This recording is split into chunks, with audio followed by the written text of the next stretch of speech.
மியூசிக்ன்றது எல்லாருக்குமே பிடிச்ச ஒரு விஷயம்தான். ஒருத்தர் சோகமாக இருந்தாலும் சரி, ஹாப்பியாக இருந்தாலும் சரி, எல்லாருக்குமே மியூசிக் பிடிக்கும். பொதுவாக மியூசிக் பிடிக்காத ஆட்களே இல்லை என்று கூட சொல்லலாம். மகிழ்ச்சியாக இருந்தால் அதுக்கு ஒரு பாட்டு, சோகத்துக்கு இன்னொரு பாட்டு. அன்றாட வாழ்க்கையில் நம்மளை ஓட வைக்கிறதுக்கு ஒன்றுன்னா இசை.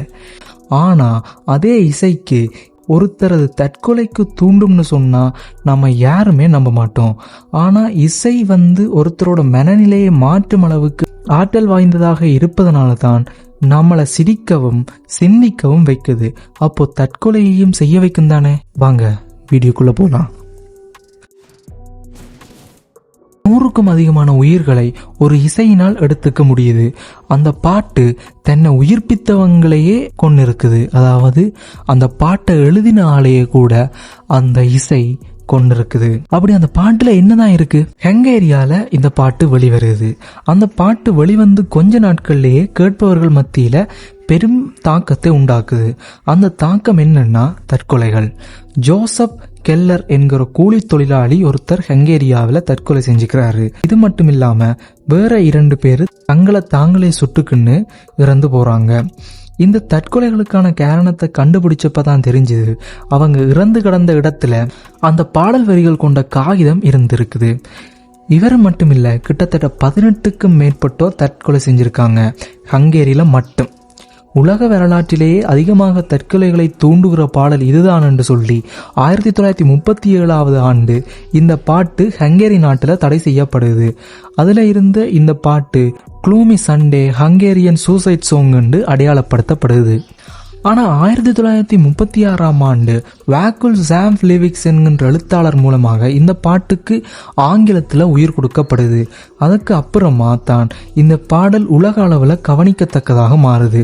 அமெரிக்கா, லண்டன் அண்டு பல நாடுகள்லையும் வயசு வித்தியாசம் இல்லாமல் இந்த பாடலினால தற்கொலைகளோட எண்ணிக்கையும் அளவு கடந்து போயிட்டு இருக்குது. இது ஒரு பக்கம் இருக்க, இன்னொரு பக்கம் நியூயார்க் டைம்ஸ்ல வெளிவந்த கட்டுரை ஒண்ணுல யூஎஸ்ல நடந்த தற்கொலைக்கு இந்த பாடல் தான் காரணமாக இருந்திருக்கும் என்று நிரூபணம் செஞ்சிருக்காங்க. இதுக்கப்புறம் அந்த பாடலோட இசையமைப்பாளரை ஒரு முறை உக்ரைனை சேர்ந்த ஒரு குழு பேட்டி எடுத்திருக்காங்க.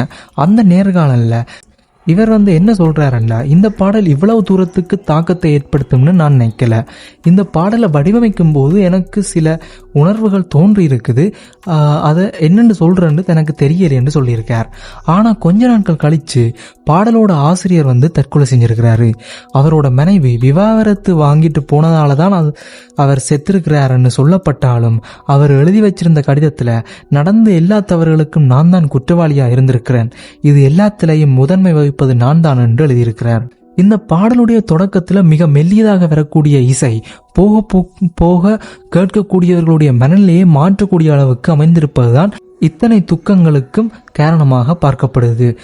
அந்த பாடல் வரிகளுடைய சாராம்சமே உலகம் முடிவடைகிறது என்பதை மையப்படுத்தித்தான். போரினால் ஏற்பட்ட விரக்தியையும் மக்களின் பாவங்களை பற்றியும் தான் அந்த அமைதியான முறையில் பிரார்த்தனை செய்வதாக முடியுது. எவ்வளவு காலம் கடந்து இன்னைக்கு நாம இங்க நின்னாலும் அந்த இசையினுடைய தாக்கம் இன்னும் மறைந்தவாட இல்லை. நமக்கு புரியுற மொழியில சொன்னா, அதாவது எஸ்பிபி பாடின வழியில, இந்த தேகம் மறைஞ்சாலும் இசையாய் மலர்வேன், எந்த மூச்சும் இந்த பாட்டும் அணையா விளக்கு என்ற மாதிரி தான். இந்த பாட்டு பல ஆண்டுகளுக்கு முன்னால் இசையமைக்கப்பட்டிருந்தாலும் இந்த பாடல் இன்றளவிலும் தடை செய்யப்பட்ட பாடலாக இருப்பதற்கு இதுதான் காரணம். இது போன்ற தகவலை அறிந்துள்ள நம்ம சேனலை சப்ஸ்கிரைப் பண்ணி சப்போர்ட் பண்ணுங்க. வேற என்ன தகவல் வேண்டுமோ கீழே கமெண்ட் பண்ணுங்க. தேங்க்யூ. வேறொரு வீடியோட வேறொரு கண்டென்ட்டோட உங்களை சந்திக்கும் வரை உங்களிடம் இந்த விடைபெற்றுக்கொள்ள நான் உங்களை இங்கே திருச்செல்வம் கௌதம். நன்றி.